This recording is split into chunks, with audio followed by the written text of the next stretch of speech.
शादी के अगले दिन ही विशाल और उसकी पत्नी गांव घूमने आते हैं। गांव में विशाल की एक हवेली थी जो कि उसके दादाजी ने बनाई थी।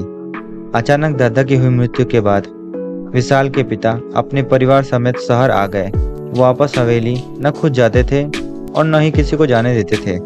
विशाल जब भी गांव जाने को कहता उसके पिता घबरा जाते थे, मानो कोई बात अचानक याद आ गई हो, और मना कर देते थे। कुछ तो था जो विशाल के पिता अपने परिवार से हमेशा छुपा कर रखते थे।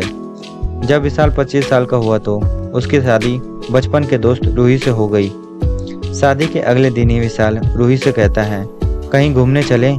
रूही सोचने लगती है। तभी विशाल बोलता है, हमें गांव घूमने चलना चाहिए।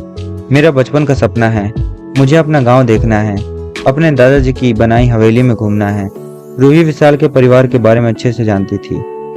विशाल की बात को काटते हुए बोली, मगर तुम्हारे पापा हमें वहां जाने देंगे? विशाल बोलता है, डोंट वरी, पापा को पता ही नहीं चलेगा कि हम हवेली गए हैं। हम पापा से कहेंगे कि हम गोवा जा रहे हैं। विशाल और रूही गांव के स्टेशन पर पहुंचकर फिर पापा को फोन लगाकर कहते हैं, पापा हम गोवा पहुंच गए। खूब मजे करो मेरे बच्चों और अपना ख्याल रखना। मैं फोन करता हूँ, ऑफिस में हूँ। ठीक ठीक पापा। इतने में रूही बोलती है, मुझे कुछ ठीक नहीं लग रहा है विशाल। विशाल हंसते हुए एक ऑटो ड्राइवर को रोककर पूछता है, सुल्तानीपुर चलोगे? ऑटो वाला बोलता है, जी हाँ बाबूजी, बैठिए।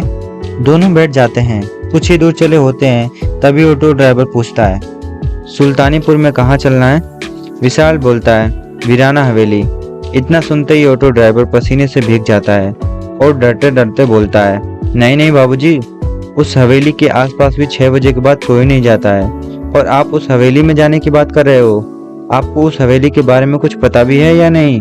विशाल सोचते हुए बोलता है, जी नहीं, आप बता सकते हो? बाबूजी, 30 साल पहले उस हवेली के राजा जय सिंह ने इस महल के नीचे एक कमरा बनाया धन छुपाने के लिए। इस कमरे के बारे में किसी को पता ना चले, उसने कमरे बनाने वाले मिस्त्री और मजदूरों को मारकर इसी महल में दफना दिया। उन मजदूरों में से एक महिला भी थी जिसके 2 बच्चे थे। वह जय सिंह के सामने हाथ जोड़ती रही, मुझे छोड़ दो, मेरे छोटे छोटे बच्चे हैं, मेरे मरने के बाद उनका क्या होगा? मगर जय सिंह ने एक ना सुनी। उस औरत के मरने के कुछ ही दिन बाद जय सिंह की अचानक मृत्यु हो गई, और इसके बाद उनके बड़े भाई राव सिंह की भी लाश बाहर वाले पेड़ पर लटकी मिली। इतना होने के बाद जय सिंह का बेटा जीवा सिंह अपने परिवार के साथ इस गांव को छोड़कर कहीं दूर किसी शहर में चला गया और वापस इस गांव में कभी नहीं आया। गांव के लोग कहते हैं आज भी औरत अपने बेटों के लिए हवेली में चीखती चिल्लाती रहती है। कई गांव वाले तो उसको देखने का दावा भी करते हैं। बताते हैं उसकी लाल लाल आंखें, खुले बाल और अपने बेटों से बिछड़ने का डर उसको मरने के बाद भी चैन से नहीं रहने देता है। उसने मरते समय कसम खाई थी कि जय सिंह के खानदान को मारकर ही उसकी आत्मा को शांति मिलेगा। इतने में विशाल हड़बड़ाकर बोलता है, क्या जय सिंह के खानदान को मारकर चैन मिलेगा? जी बाबूजी, पर आप क्यों घबरा रहे हो? वह किसी दूसरे को नुकसान नहीं पहुंचाती है। विशाल घबराकर बोलता है, पर जय सिंह तो मेरे दादाजी और जीवा सिंह मेरे पिता हैं। यह सुनते ही ऑटो ड्राइवर ऑटो में ब्रेक मार देता है और चीखता हुआ बोलता है, जीवा सिंह का बेटा, बाबूजी आप यहीं उतर जाइए, वह आपके साथ साथ मुझे भी मार देगी। इतने में रूही बोलती है, तुम्हें जाना है तो जाओ, पर हमें यह मनगढ़ंत कहानी मत सुनाओ। ऑटो वाला वापस चला जाता है। वीराना हवेली कुछ ही दूरी पर थी। वह दोनों पैदल चलने लगे। सुनसान सड़क थी और रात का अंधेरा।